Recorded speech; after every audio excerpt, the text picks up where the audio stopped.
JNGI has funded the online fatal crash map with a view to improving the situation on our roads here in Jamaica. The online fatal crash map was designed to present a lot of information on road safety condition in Jamaica in a spatial and visual manner that is interactive for the general public as well as the law enforcement, road safety advocates, different interests in road safety. So why did JNGI take the decision to fund the online crash map?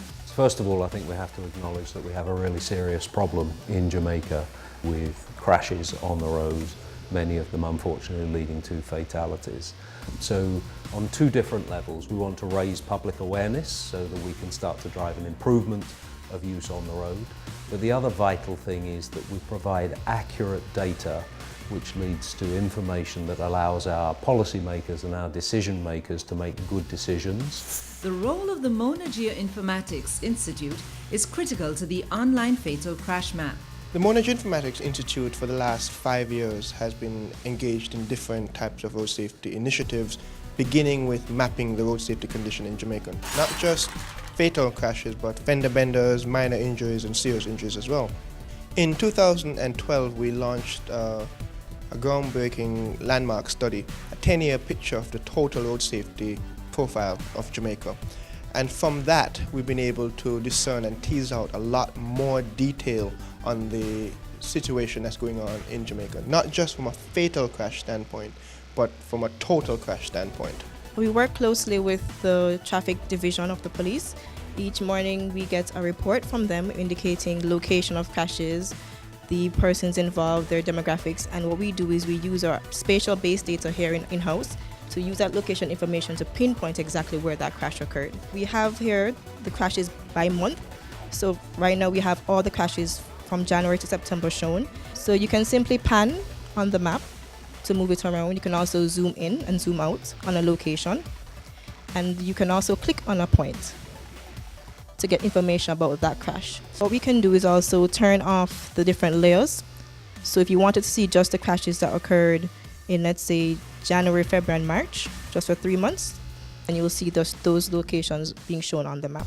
You can also view road crash fatalities by categories. Ultimately, what we want is for the situation to improve on Jamaican roads. We want less people to be hurt, less people to be killed, the tragedy that goes with that. So it goes back to raising awareness and providing the decision makers with information so that they can drive that improvement. To access the online fatal crash map, please visit www.jngijamaica.com. Join us next time for another in our JNGI Road Safety series.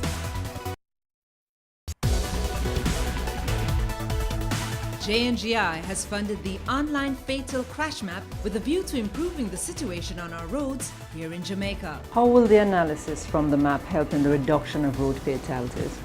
One of the most obvious use of the map to reduce fatalities is the ability to direct resources to where they're needed. So for example, rolling strips to slow down traffic, signage, traffic lights, and even obviously the speed traps. These are things that you know where to deploy these resources. And then these go into road safety campaign, road safety awareness program that you do.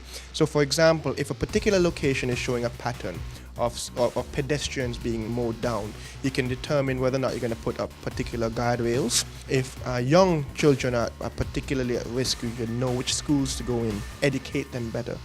If it's a speeding thing or a driving thing, it's a different response than if it's a pedestrian, bus passenger type of situation. And what kind of policy changes are you hoping to make with the information from the map? It would speak to the groups that we target. It would speak to the geographic areas that we target, because it gives information on male, female, times of day, that sort of thing. We always got that, but it is just specific to be able to give us information. So in terms of where we target geographically and in terms of the groups and the specific interventions, the policy would then match back the information that we're getting. You've always had the figures, but seeing it on a map, what can you tell from that? Seeing it on the map basically is now showing to you exactly where the crashes are, but more so which area as more than other areas. And whilst we know of the bad spots across the island, and bad spot speaks to any area where we have had 2 or more fatal crashes in any one area, we have dubbed that a bad spot. And so when we are able to look at that, then it certainly informs how we police the various areas, especially along our main corridors. Why would you encourage persons to view this map? Because I think things ultimately will only get better if we all take personal responsibility, and it allows everybody to see what the problems are and exactly where they are happening. To access the online fatal crash map, please visit www.jngijamaica.com. Join us next time for another in our JNGI Road Safety series.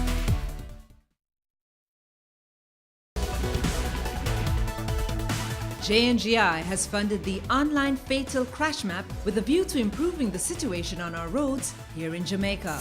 Director at the Mona Geoinformatics Institute, Dr. Paris Liawai, shows us some of the hotspots across the island where road crashes occur.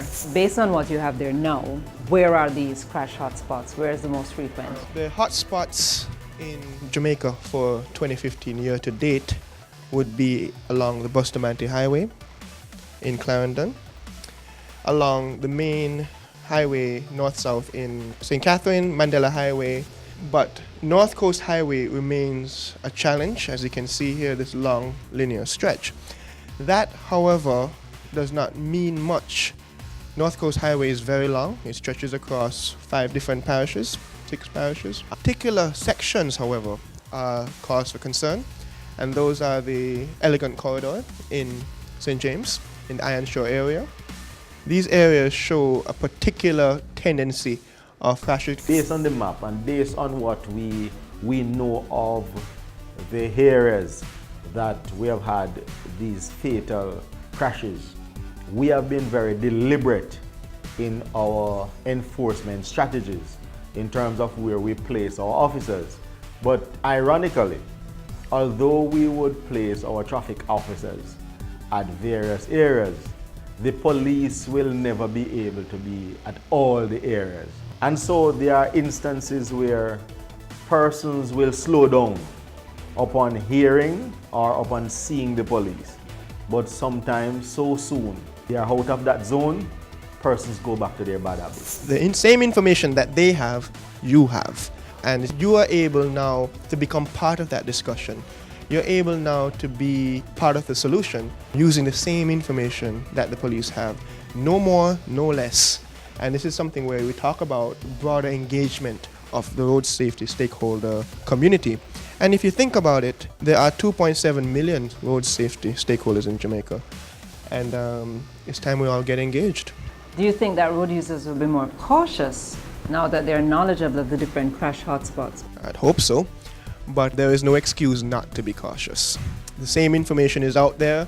The whole concept of I didn't know is becoming stale. Nobody's stopping you from going to the JNGIJamaica.com website. As at October 30, 2015, the total number of road fatalities stands at 303. Condolences to all persons who have lost a loved one due to road crashes. To all road users, let us be more respectful of each other while we're on the roads so that we can lower the number of fatalities. To access the online fatal crash map, please visit www.jngijamaica.com. Join us next time for another in our JNGI Road Safety series.